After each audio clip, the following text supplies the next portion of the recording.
বৈশাখেই তাঁর জন্ম। এই খ্যাপা বৈশাখের গৈরিক তিলক দিয়ে সাজানো তার জন্মদিনের ললাট।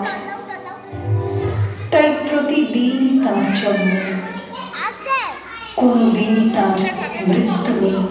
কালের কালা পাহাড়ে সে কোনদিন যদি ভারতবর্ষ থেকে সমস্ত ঠাকুরের পুজোর প্রদীপ নিভিয়ে দিয়ে যায়, তবু একটি ঠাকুরের বেদি চিরকাল থাকবে মাটির সঙ্গে গাঁথা।